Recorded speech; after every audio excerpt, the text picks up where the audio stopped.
0 seconds.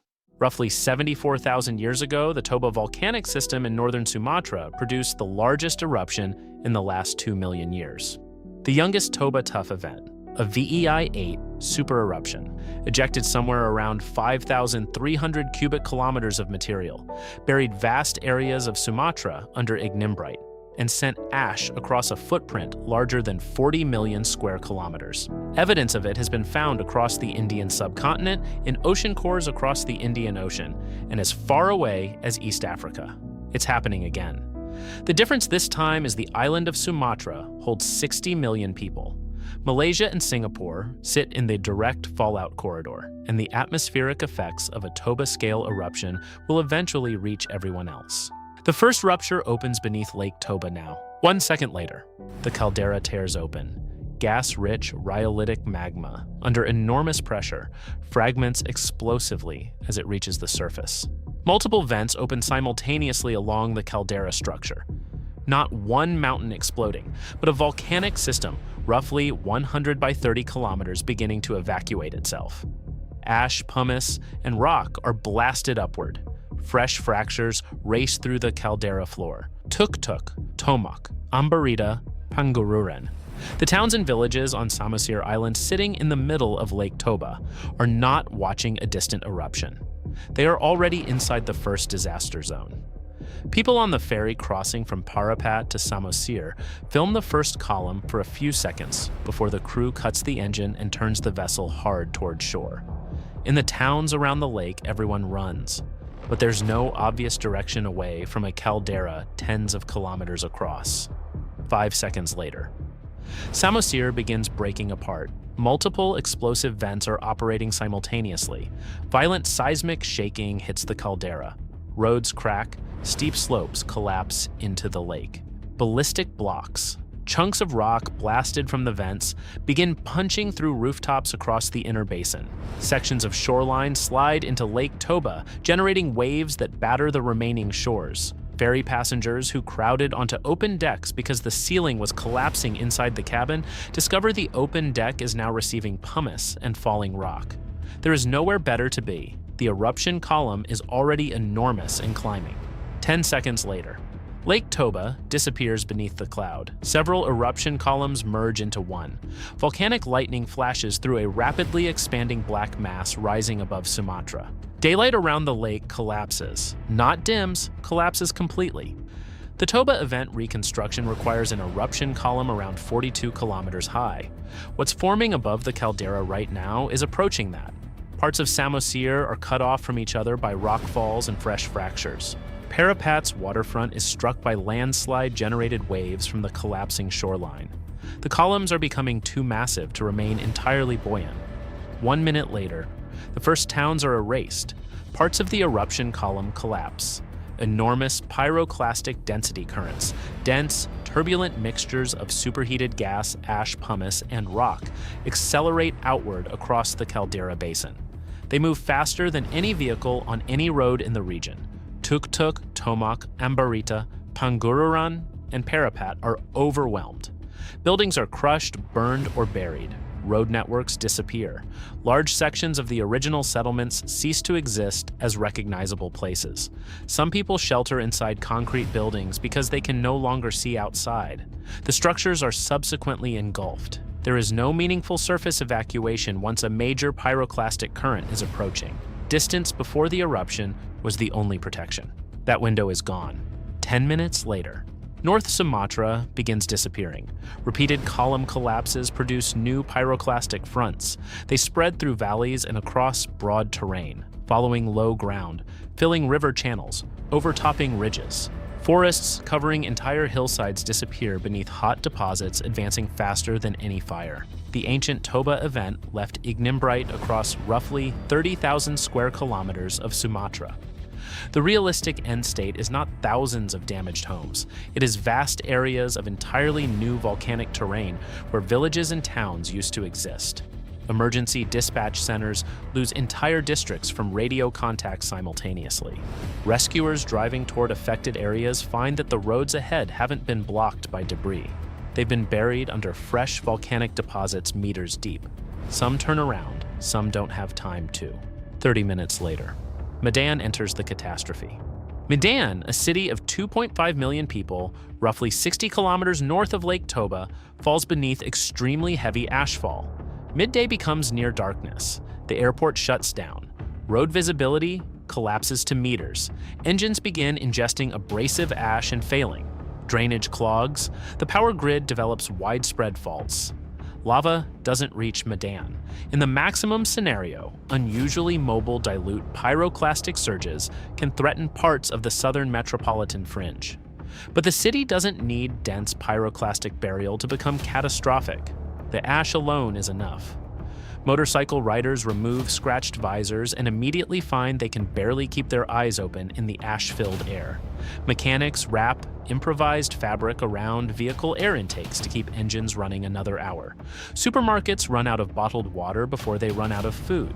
People understand that ash is contaminating rooftop tanks and open reservoirs. 1 hour later, the caldera begins collapsing. Thousands of cubic kilometers of magma are leaving the system at an extraordinary rate.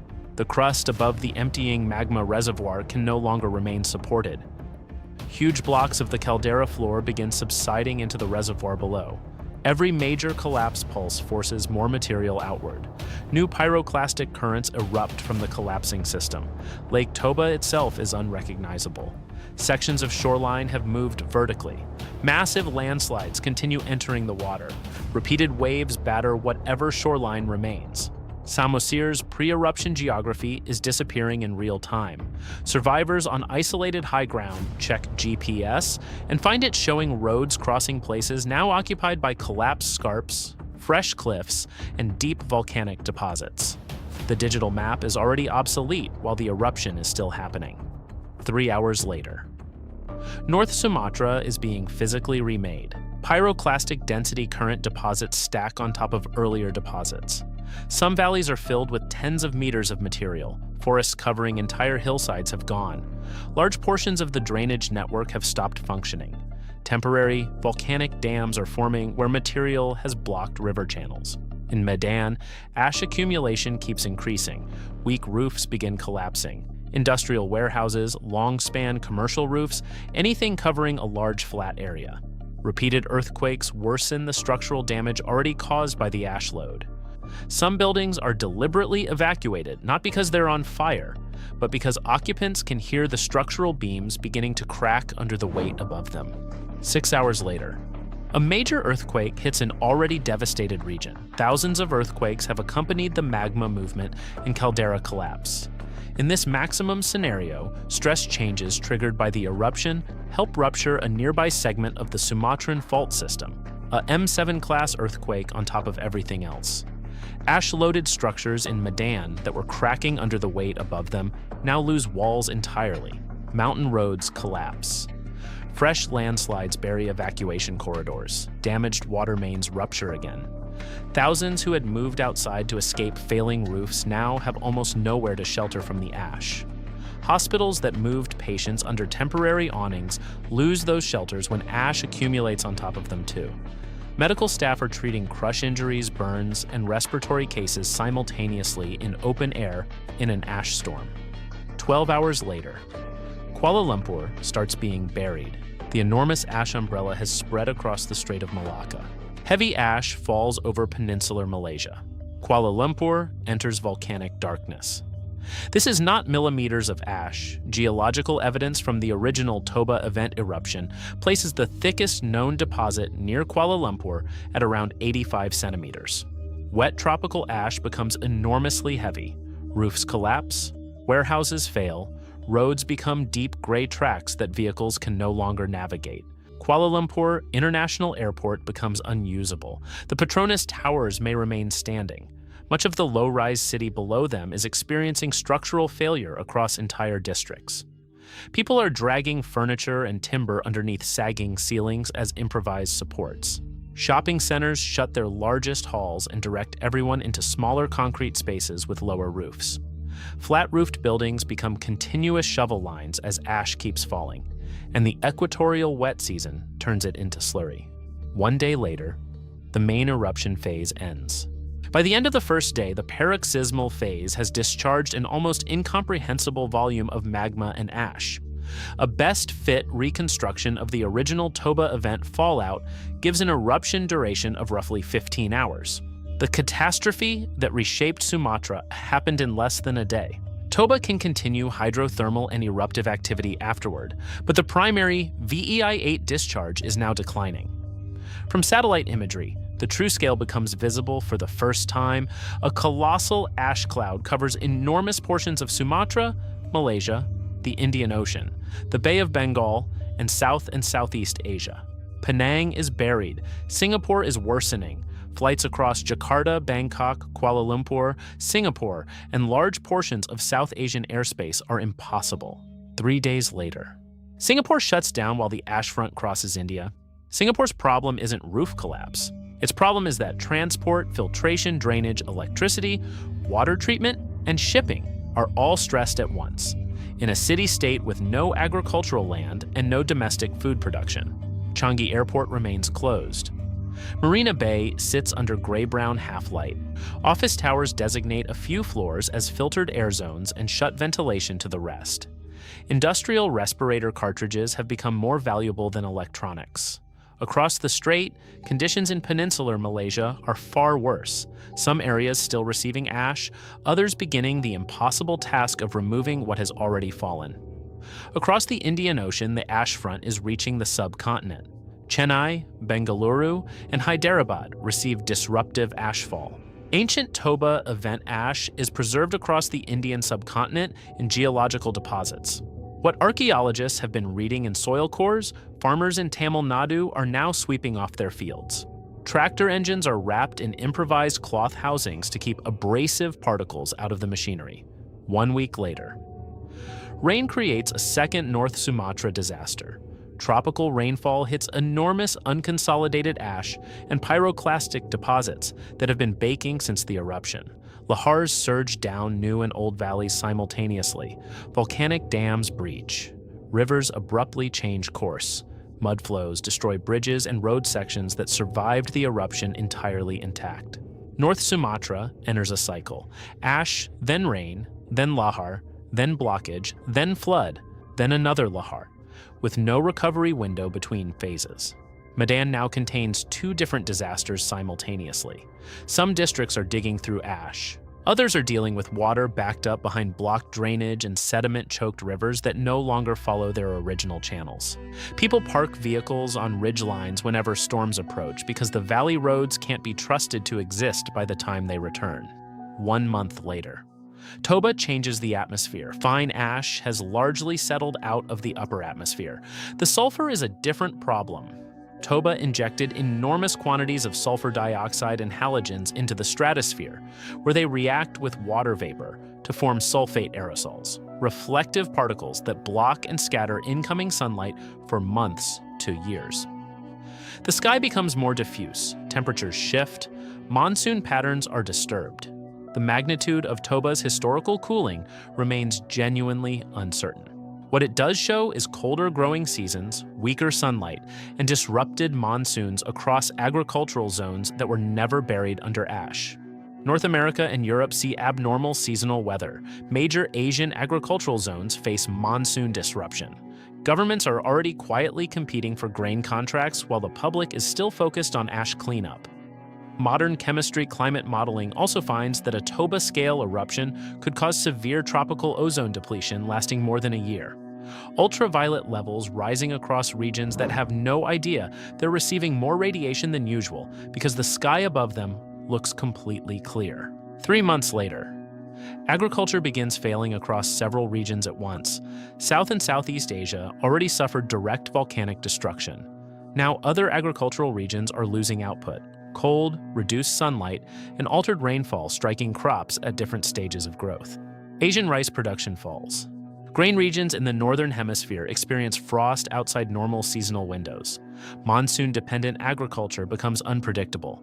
Food exporting governments begin restricting exports before the public fully understands what the harvest numbers mean. Farmers slaughter livestock early because feed is becoming more valuable than the animals themselves. Seed stocks are separated from food stocks and placed under guard. Desperate people have started eating next year's planting material, and everyone who understands agriculture is trying to stop that from happening.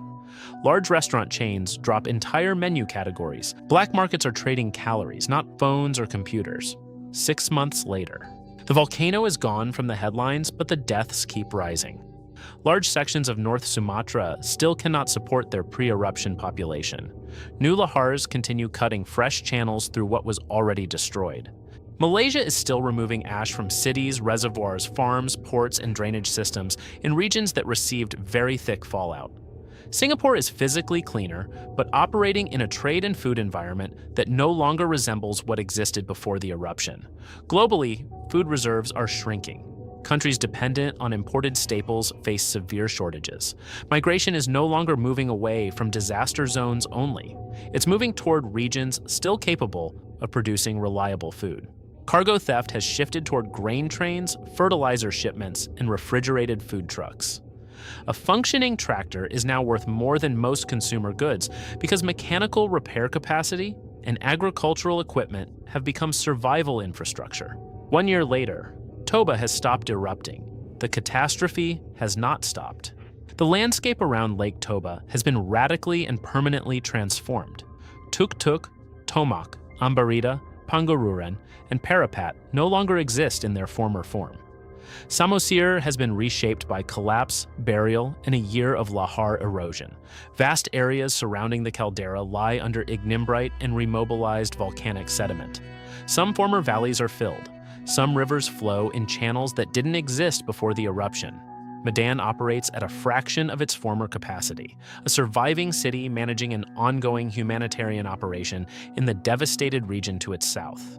Malaysia has spent a year removing ash from cities, reservoirs, farms, ports, and drainage systems. South Asia is still absorbing agricultural losses from both direct ash and climate disruption. The largest question, 1 year out, is no longer volcanic ash. It's whether the second global harvest after Toba can feed the population. Aerosols and ozone disruption are declining but haven't cleared. Food systems remain unstable. Malnutrition and famine continue in the hardest-hit regions. Humanity is not extinct, but one eruption, one that was over in less than a day, has physically erased part of Sumatra, crippled a major section of Southeast Asia, and terribly damaged global agriculture. It also forced billions of people to live inside an economic and food system built around scarcity. Toba's most violent phase lasted roughly 15 hours. The world it leaves behind could spend a decade dealing with what happened during those hours.